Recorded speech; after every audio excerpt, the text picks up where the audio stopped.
Hello दोस्तों, आज जो है आम्ल क्षारक एवं लवण के बारे में बताने वाले हैं, जो कि बहुत ही इम्पोर्टेंट है। और ये हाई स्कूल, इंटरमीडिएट और सभी कंपटीशन एग्ज़ाम में यहाँ से क्वेश्चन बहुत ज़्यादा आते हैं। तो इसे हम इस तरह बताएंगे जो आपको हर जगह जो है हर स्तर पर आपको काम आने वाला है और आपके लिए बहुत ही इम्पोर्टेंट है। आपको ये देख रहे होंगे कि एनसीईआरटी की एक किताब है और जिससे हम अम्ल क्षारक एवं लवण के बारे में आपको बताने वाले हैं। इसको एसिड और बेस और साल्ट के नाम से भी जाना जाता है। तो चलिए देखो, इसमें देख लेते हैं किस तरीक़े से क्वेश्चन पूछे जाते हैं और कौन कौन क्वेश्चन बहुत ही इम्पोर्टेंट हैं। देर न करते हुए आपको बताते हैं, लेकिन आपसे बहुत रिक्वेस्ट है कि आप लोग जो है हमारे वीडियो को अधिक अधिक देखिए, जिससे हम आप तक अच्छे वीडियो पहुंचा सकें। तो चलिए देखते हैं इसमें अम्ल क्षार एवं लवण के बारे में एक एक करके हम लोग देख लेते हैं। तो इसमें हम लोग देख रहे हैं कि अम्ल और क्षार की जो सूचना देते हैं उसमें मेथिल ऑरेंज दिया गया है और फिनाप्थेलीन दिया गया है। और ये क्या करते हैं, अम्ल की जानकारी देते हैं कि कौन अम्ल है कौन क्षार है।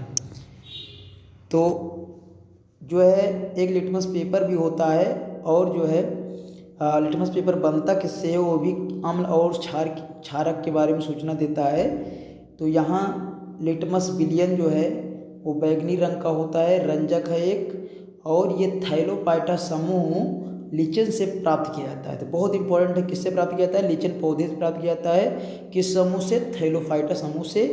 और लिटमस विलयन जो प्राप्त होता है ये क्या है, अम्ल और क्षार की सूचना देता है, इसलिए सूचक कहते हैं। सूचक सूचना देने वाला यानी रंजक है एक प्रकार का। और इसी तरीके से आपको बता दें कि प्राकृतिक सूचक होते हैं और कृत्रिम सूचक होते हैं। तो आपको प्राकृतिक सूचक यहाँ बता देते हैं, जैसे लाल पत्ता गोभी दिया गया है, हल्दी दिया गया है, हाइड्रेंजिया दिया गया है, पेटूनिया दिया गया है, जेरानियम है। और ये जो है ये प्राकृतिक सूचक होते हैं और अम्ल क्षारक की सूचना देते हैं। तो अम्ल और क्षारक की सूचना देने वाले को क्या कहते हैं, सूचक कहते हैं, इंडिकेटर कहते हैं। और यहाँ से भी बहुत क्वेश्चन पूछा जाता है, जो मैंने बताया अभी बहुत इंपॉर्टेंट है। आगे चलते हैं, हम लोग देखते हैं। तो यहाँ अम्ल क्षारक के कुछ रासायनिक गुणधर्म हैं, उसको हम लोग देख लेते हैं यहाँ।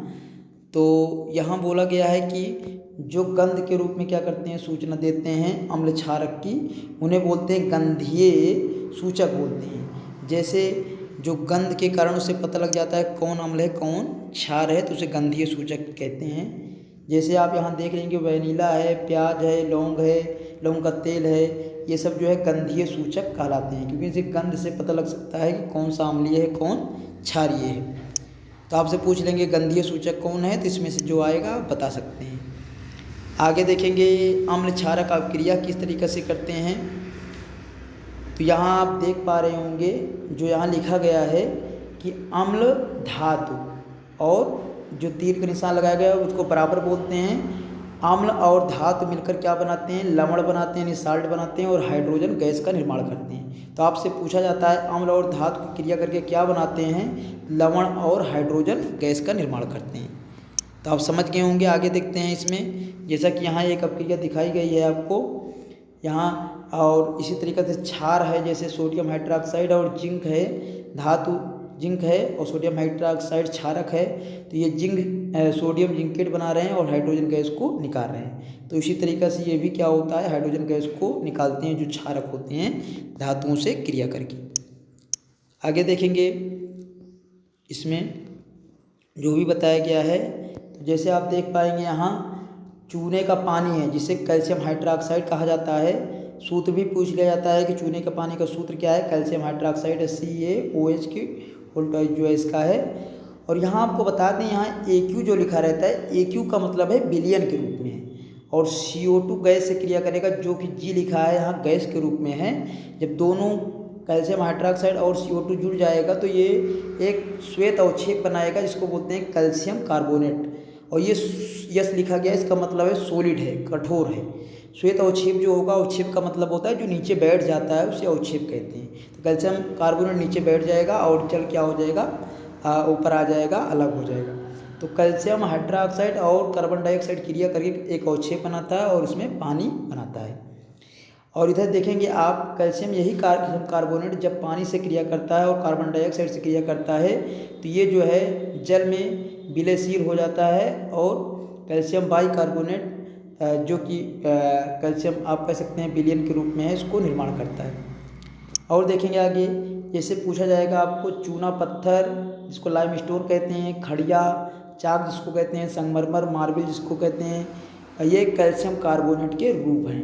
तो आपसे पूछ लिया जाएगा किस में कैल्शियम कार्बोनेट पाया जाता है, तो इन जो है तीनों में पाया जाता है। और इनका सूत्र जो होता है कैल्शियम कार्बोनेट, इसका सूत्र होता है।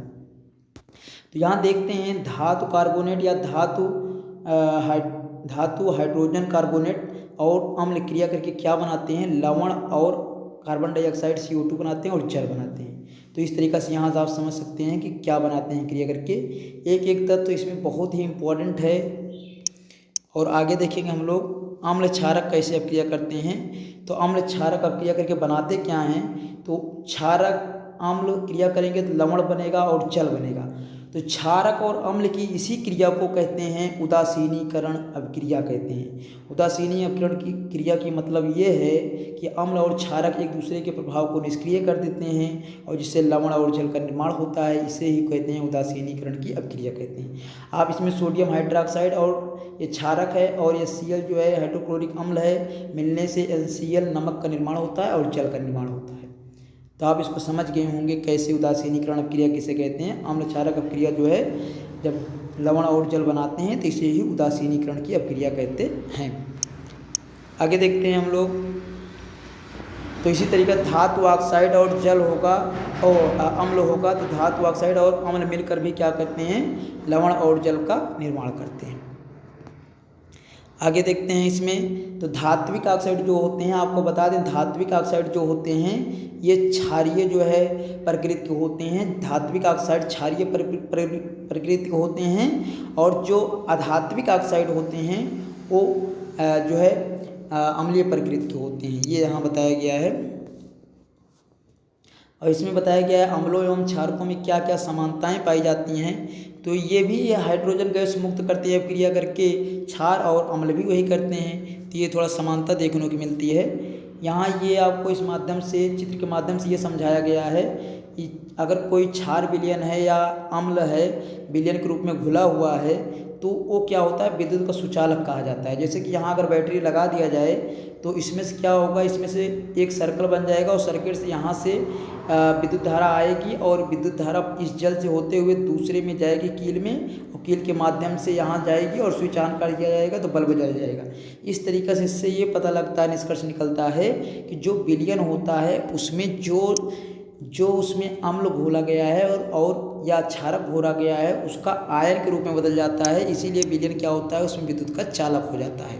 जैसा कि इसमें बताया गया है कि Cl में Cl माइनस है और HNO3 में NO3 माइनस आयन है और CH3COOH में जो है बताया गया है इसमें CH3COO माइनस आयन है और H2SO4 में SO4 माइनस आयन। आपसे पूछ लिया जाएगा कि इसमें कौन सा आयन है, ऐसे भी पूछ लिया जाता है क्वेश्चन। तो आप इसी तरीके से समझ गए होंगे कि अम्ल में कौन सा आयन होता है, H+ आयन होता है, तो इसे हाइड्रोजन आयन के नाम से जाना जाता है। तो इसी कारण क्या होता है, जो विलयन होता है उसमें विद्युत धारा चलती है, यानी सुचालक होता है विद्युत का। तो आप समझ गए होंगे कि यानी क्षार जब घुलता है या अम्ल घुलता है तो उसमें क्या होता है, विद्युत का विलयन सुचालक हो जाता है। चलिए आगे देखते हैं, आगे इसमें क्या बताना चाहते हैं। तो आप इसमें देख रहे होंगे कि हाइड्रोक्लोरिक अम्ल जो है और ये H2O है, जब क्रिया करता है तो H3O+ आयन बना रहा है और Cl- आयन बना रहा है। आपको यहाँ बता दें कि जो ये OH3+ आयन बना रहा है इसी को कहते हैं हाइड्रोनियम आयन। हाइड्रोनियम आयन कहते हैं, हाइड्रोनियम आयन। तो इसको हाइड्रोनियम आयन कहते हैं और इसको कहते हैं हाइड्रोजन आयन। तो हाइड्रोनियम आयन और हाइड्रोजन आयन इसे कहते हैं, इसको बोलते हैं H3O+ को हाइड्रोनियम आयन। इसे पूछ लिया जाता है हाइड्रोनियम आयन कौन है, और H+ आयन और जल के मिलने से हाइड्रोनियम आयन का निर्माण होता है। तो बहुत ही इंपॉर्टेंट है। इसी तरीके से अब क्रियाएँ दिखाई गई हैं आपको कि ये क्षार है, इसे जल से क्रिया कराया जाएगा तो Na+ आयन बन जाएगा और H- आयन बन जाएगा। तो इससे ये निष्कर्ष निकलता है कि अगर क्षारक को जल में मिलाया जाता है तो जो है धातुओं के आयन बनते हैं और इसमें जो है जो ऋणात्मक आयन है OH आयन है, जिसको हाइड्रोक्साइड आयन कहते हैं, इसका निर्माण होता है। तो हाइड्रोक्साइड आयन का मतलब है OH माइनस आयन। तो क्षारक को जब जल में घोला जाता है तो क्या होता है, जो धात्विक आयन होते हैं बनते हैं प्लस में, और क्या होता है OH माइनस यानी हाइड्रोक्साइड आयन उत्पन्न होते हैं। और जो क्या होता है, जो क्षारक जल में घुल जाते हैं उन्हें क्षार के नाम से जाना जाता है। बहुत इंपॉर्टेंट है, जो क्षारक जल में घुल जाते हैं उन्हें क्षार के नाम से जाना जाता है। आगे देखेंगे तो आपको वही जो मैंने बताया वही चीज़ है इसमें बताया गया है। और आपको बता दें कि जो क्षारक होते हैं और इनका जो है जो स्वाद होता है वो साबुन की तरह होता है और इनका स्वाद कड़वा होता है। और प्रकृति के संक्षारक होते हैं, यानी जो है सफाई स्वच्छीकारक क्रिया का गुण रखते हैं। इन्हें जो है चखना नहीं चाहिए क्योंकि छूना नहीं जो है, क्योंकि हानिकारक होते हैं, है ना, तो इसलिए इसको छूना नहीं चाहिए। तो इस तरीक़े से आगे देखेंगे तो इस तरीक़े से आप समझ गए कि अगर अम्ल होगा तो इसमें H+ आयन होगा और क्षार होगा तो OH- में अवश्य जरूर होगा। और AQ जो लिखा है आपको फिर बता दें कि ये विलयन के रूप में जब घुलते हैं तभी ये उत्पन्न होते हैं। और यहाँ आपको बता दें कि जैसे कि यहाँ भी दिखाया गया है H+ आयन और OH- आयन के जुड़ने से क्या बनता है, H2O बन सकता है। और बताया गया अम्ल क्षारक के बनने से लवण और जल का निर्माण होता है। तो यहाँ बता रहे हैं कि इस तरीक़े से आगे देखते हैं। यहाँ बताया गया है कि जब अम्ल और क्षारक मिलते हैं तो ऊष्माक्षेपी अपक्रिया है। ऊष्माक्षेपी अपक्रिया आपको बता दें ऐसी अपक्रिया होती है जिसमें अपक्रिया के दौरान ऊष्मा निकलती है, हीट निकलती है एनर्जी के रूप में, उसी अपक्रिया को बोलते हैं ऊष्माक्षेपी अपक्रिया। जैसे मान लो कोई चीज़ जल रहा है तो ऊष्मा निकलती है, उसी को बोलते हैं ऊष्माक्षेपी अपक्रिया। इसी तरीक़े से अम्ल और क्षारक के मिलने से भी ऊष्मा निकलती है, इसलिए इसको ऊष्माक्षेपी अपक्रिया के नाम से जाना जाता है। आगे देखेंगे हम लोग इसमें। और तनुकरण किसे कहते हैं, तनुकरण आ गया है शब्द। तनुकरण उसे कहते हैं जब अम्ल और क्षारक की मात्रा प्रति आयतन कमी आ जाती है। कहने की मतलब है अम्ल और क्षारक की मात्रा कम होती है, जिसके कारण से OH+ आयन और OH- के आयन की मात्रा कम हो जाती है किसी विलयन में और उसमें पानी ज़्यादा हो जाता है, तब उसमें उसी को कहते हैं तनुकरण हो गया। कहने का मतलब अम्ल और क्षारक की मात्रा कम हो गई और उसमें इन आयनों की मात्रा कम हो गई है, इसीलिए उसे बोलते हैं विलयन को तनुकरण बोलते हैं और उसे तनु विलयन के नाम से जाना जाता है। जिसमें ये ज़्यादा होते हैं उसे बोलते हैं सांद्र विलयन। चलिए इसके आगे देखते हैं इसमें। और किसको परबल अम्ल बोलते हैं, किसको परबल क्षारक बोलते हैं। जिसमें H+ आयनों की संख्या ज़्यादा होगी उसको हम परबल अम्ल बोलेंगे और जिसमें OH- की संख्या ज़्यादा होगी उसको हम परबल क्षार के नाम से जानेंगे। और इसमें सार्वत्रिक सूचक का एक यहाँ शब्द आया है। सार्वत्रिक सूचक क्या है, तो सार्वत्रिक सूचक जो होता है सूचकों का एक मिश्रण होता है जो अलग अलग रंग दे करके बताता है कौन अम्ल है कौन क्षार है। और यहाँ आया है एक चीज़ आया है pH स्केल आया है, pH स्केल। तो pH स्केल क्या बताता है, किसी भी विलयन में उपस्थित हाइड्रोजन की आयन की सांद्रता को प्रदर्शित करता है, उसी को बोलते हैं pH स्केल। आपको बता दें pH स्केल का अर्थ क्या होता है, तो pH में P का अर्थ होता है पुषांश। कई बार पूछा गया क्वेश्चन। तो P का अर्थ होता है पुषांश होता है, जो एक जर्मन शब्द है और इसका अर्थ क्या होता है, इसका अर्थ होता है शक्ति। और pH स्केल जो होता है 0 पर जब होता है तो सबसे ज़्यादा अम्लीय होता है, और अगर 14 पर होगा सबसे ज़्यादा क्षारीय होगा, और 7 पर होगा तो 7 पर कहा जाता है कि वो क्या है, उदासीन है। और इस तरीक़ा से आपको हम यहाँ जो है बता देते हैं पैमाने pH स्केल की सहायता से। तो यहाँ आप देख रहे होंगे कि अगर 7 है तो उसे उदासीन कहेंगे, अगर 0 है तो बहुत ज़्यादा अम्लीय है, अगर 14 है pH स्केल पर तो वो जो है बहुत ज़्यादा क्षारीय है। यानी pH पैमाने की जो रेंज है 0 से लेकर के 14 तक होती है, 0 से लेकर 14 तक होती है। और जैसे जैसे 7 से हम क्या करेंगे 14 की तरफ बढ़ेंगे, वैसे OH की सांद्रता बढ़ेगी और इसे कहेंगे क्षारीयता इसकी बढ़ रही है। अगर इधर से इधर चलेंगे तो कहेंगे H+ की सांद्रता बढ़ रही है आयन की, इसलिए इसकी अम्लीय प्रकृति क्या होगी, बढ़ेगी।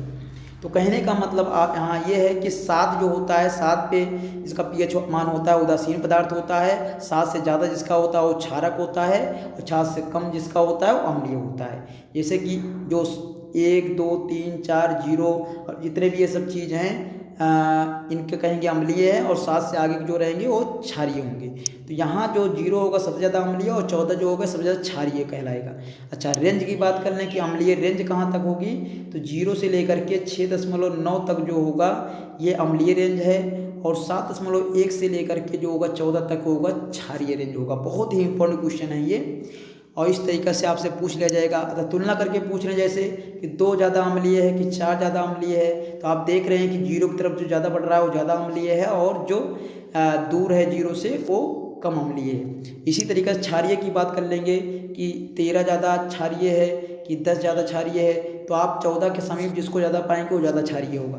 हमको लगता है आपको समझ में आ गया होगा। रेंज का मतलब है कहाँ तक अम्लीय रेंज है, कहाँ तक क्षारीय रेंज है, और इसको सोरेनसन नामक वैज्ञानिक ने इसको बताया था। आपको बता दें पैमाना जो बताया था सोरेनसन नामक वैज्ञानिक ने बताया था।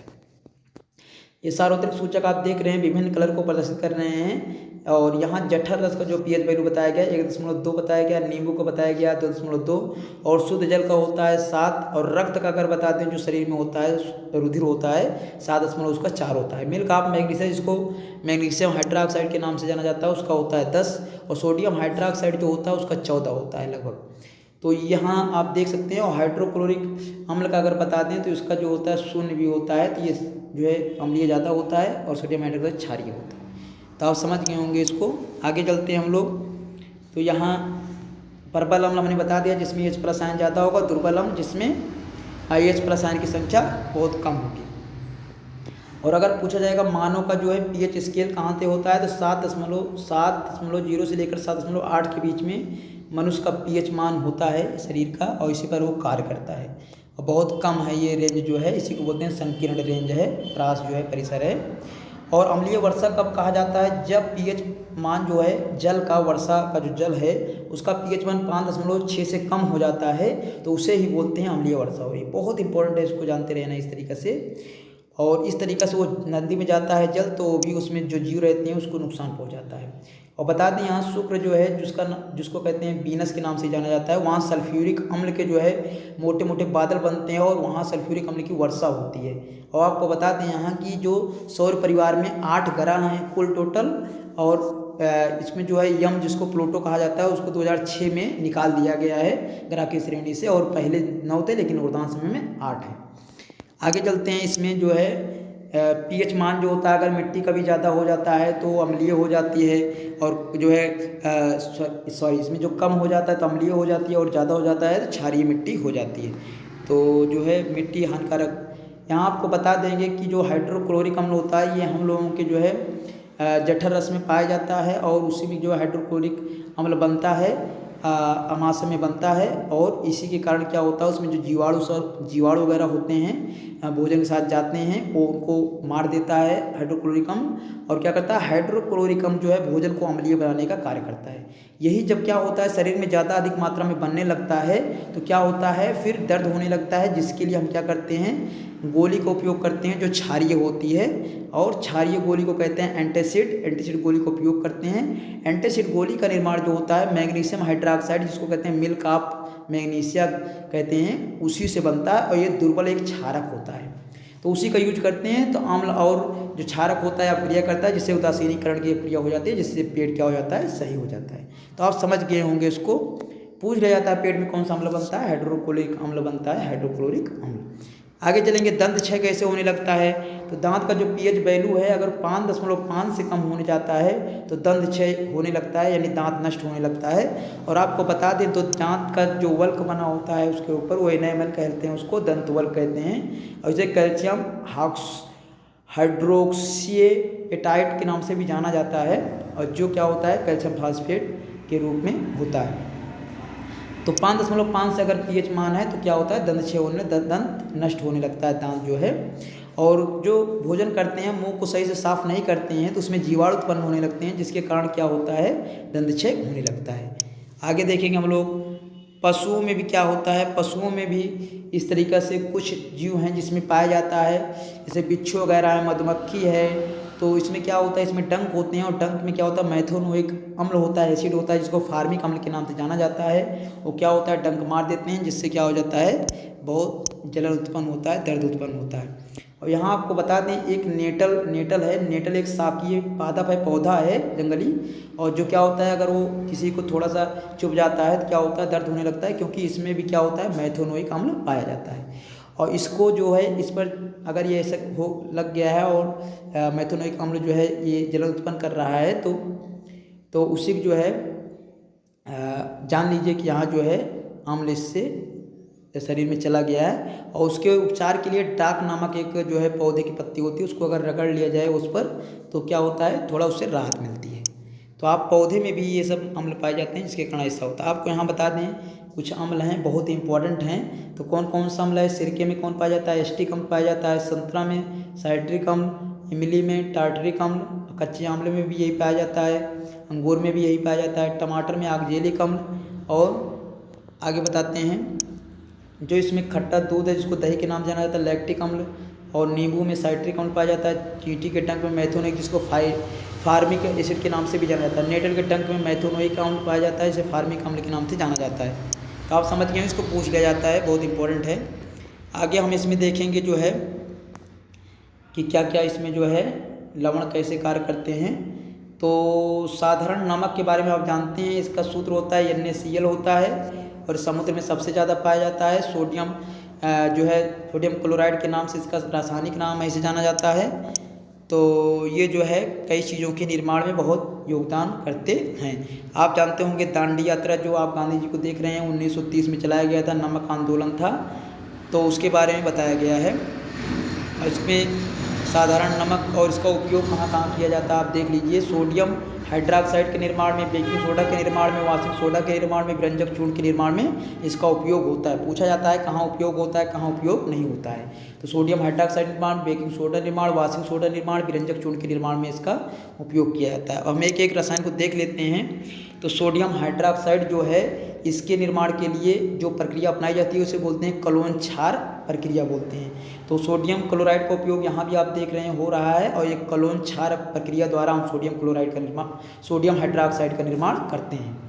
और यहाँ जल से क्रिया करा रहे हैं सोडियम क्लोराइड का, तो यहाँ बन रहा है सोडियम हाइड्रोक्साइड, और उसके अलावा अतिरिक्त जो है क्लोरीन गैस और जो है हाइड्रोजन गैस भी निकल रही है। तो आप समझ गए होंगे कि जो है नमक से कैसे बनाया जा रहा है, सोडियम हाइड्रोक्साइड को बनाया जा रहा है। तो इसलिए जो है इसका उपयोग किया जाता है इसको बनाने में। और आप बनाने की विधि भी नीचे बताई गई है, और इस पर जो है एनोड पर क्लोरीन गैस प्राप्त होती है एनोड सिरे पर, और कैथोड पर जो है हाइड्रोजन गैस, और कैथोड सिरे पर सोडियम हाइड्रोक्साइड प्राप्त होता है। आप यहाँ चित्र के माध्यम से इसमें देख सकते हैं, आप यहाँ चित्र के माध्यम से आपको दिखा दें, आप देख सकते हैं इसको। तो यहाँ है, आगे देखते हैं, ये है चित्र के माध्यम से आप देख सकते हैं यहाँ कि यहाँ से नमक है जा रहा है, और इधर जो है क्लोरीन गैस निकल रही है जो है, और इधर जो है कैथोड ऋणात्मक सिरा होता है, एनोड प्लस सिरा होता है। और यहाँ जो है इसी सिरे पे आस पास में जो है नमक के घोल से जो है प्राप्त हुआ जो सोडियम हाइड्रोक्साइड है वो प्राप्त हो रहा है। तो आप समझ सकते हैं कि एनोड सिरे बोलते हैं प्लस, और कैथोड सिरे बोलते हैं जो होता है उसको माइनस बोलते हैं। तो कैथोड सिरे पे हाइड्रोजन गैस सोडियम हाइड्रोक्साइड प्राप्त होता है, और एनोड सिरे पर क्लोरीन गैस प्राप्त होती है। आगे देखेंगे क्या है व्यंजक चूर्ण। तो व्यंजक चूर्ण के निर्माण में भी क्या होता है, आप जो है नमक का उपयोग किया जाता है इसमें। आप देख रहे हैं कि इसमें व्यंजक चूर्ण बन गया है। व्यंजक चूर्ण का सूत्र होता है कैल्शियम ऑक्सी क्लोराइड, इससे रासायनिक नाम होता है। और आप देख रहे हैं CaOCl2 है। तो सूत्र भी पूछ लिया जाता है। और इसका उपयोग कहाँ कहाँ होता है, सूती वस्त्र बनाने में, लिनेन में, व्यंजन के रूप में, व्यंजन का मतलब उसको रंगहीन बनाने में फैक्ट्रियों में किया जाता है, लॉन्ड्री उद्योग में किया जाता है जहाँ कपड़े की साफ सफाई किया जाता है, और व्यंजन में रंग उड़ाने में, कई रासायनिक अपचायक के रूप में किया जाता है। पीले जल को साफ करने में उपयोग किया जाता है इसका, व्यंजक चूर्ण का, बहुत इंपॉर्टेंट है। और बेकिंग सोडा जैसे खाने वाला सोडा के नाम से भी जाना जाता है, इसके निर्माण में सोडियम क्लोराइड आप देख रहे हैं इसका उपयोग हो रहा है। अंत में हमें सोडियम इसे बोलते हैं सोडियम का जो है प्राप्त हो रहा है बेकिंग सोडा, इसे सोडियम हाइड्रोजन कार्बोनेट के नाम से भी जाना जाता है।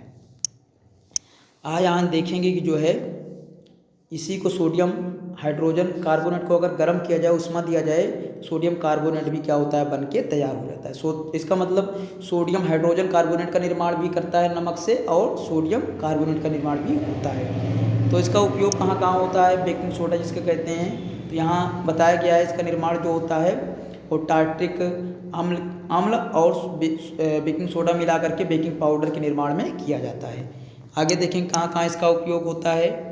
तो इसका उपयोग होता है पाव रोटी जो है बनाने में, केक और खमीर को जो है उभारने के लिए किया जाता है, मुलायम बनाने के लिए, स्पंजी बनाने के लिए किया जाता है, एंटासिड गोली बनाने के लिए जो अम्लता को दूर करते हैं पेट में, और सोडा अम्ल के रूप में अग्निशामक यंत्र भी करते हैं जो आग बुझाने के काम में आता है। तो बहुत इंपॉर्टेंट है। इसके बाद कहाँ कहाँ करते हैं, इसका धोने के सोडा के निर्माण में करते हैं, तो धावन सोडा इसे कहते हैं, है ना। तो यहाँ भी इसका नमक का उपयोग किया जाता है, सोडियम क्लोराइड का, तब क्या करते हैं, इसका निर्माण होता है। और इसमें आपको दिख रहा होगा यहाँ 10 लिखा हुआ है, तो 10 का मतलब ये है, यहाँ 10 का मतलब ये बताता है क्रिस्टल जल को। तो क्रिस्टल जल वह जल होता है जो उसमें उपस्थित होता है नमी के रूप में किसी यौगिक में, उसको बोलते हैं क्रिस्टल जल। इसका धावन सोडा का उपयोग आप जान रहे हैं कहाँ कहाँ होता है, कांच उद्योग में होता है, साबुन उद्योग में इनमें बनाने के लिए होता है, और बोरेक्स बनाने में होता है, और जो है साफ़ सफाई में भी इसका उपयोग होता है धावन सोडा का। और जल की स्थायी कठोरता दूर करने के लिए धावन सोडा का उपयोग होता है। बहुत ही इंपॉर्टेंट है ये, धावन सोडा का उपयोग जल की स्थायी कठोरता को दूर करने के लिए करते हैं।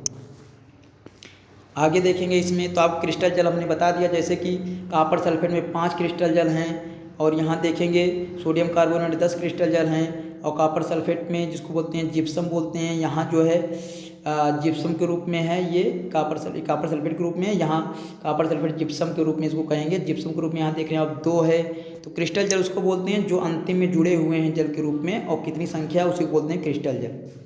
और यही जो है जिप्सम को जब गर्म करते हैं 373 डिग्री सेल्सियस पर, ओ केल्विन पर, केल्विन क्या है, केल्विन तापमान की IS इकाई है, तो 373 पर गर्म करते हैं तो क्या होता है, ये बन जाता है प्लास्टर ऑफ पेरिस, जिसे कैल्शियम सल्फेट अर्धहाइड्रेट या हेमीहाइड्रेट के नाम से जाना जाता है। इसका निर्माण होता है, इसे बोलते हैं प्लास्टर ऑफ पेरिस।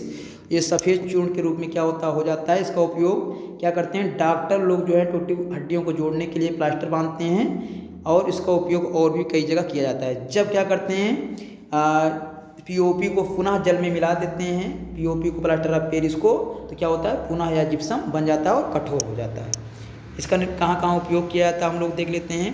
तो मैंने बताया कि इसका उपयोग कहाँ किया जाता है, खिलौने बनाने में, और जो है हाथ वगैरह टूटी हुई, हड्डी टूटी हुई है तो उसको जोड़ने में किया जाता है, मूर्ति बनाने में किया जाता है। तो आप समझ गए होंगे इसमें कि किस तरह इसमें बताया जा रहा है। तो इसमें और भी बहुत चीज़ें बताया गया है, और यहाँ जो होता है लेसन ये समाप्त होता है। तो आपको अच्छा लगा होगा वीडियो, आशा करते हैं। अगर आप इसको सही तरीक़े से देख लेते हैं तो आपको बहुत सारी जानकारी यहाँ से मिल जाती है। अगले वीडियो में पुनः मिलेंगे। आपको बहुत बहुत धन्यवाद।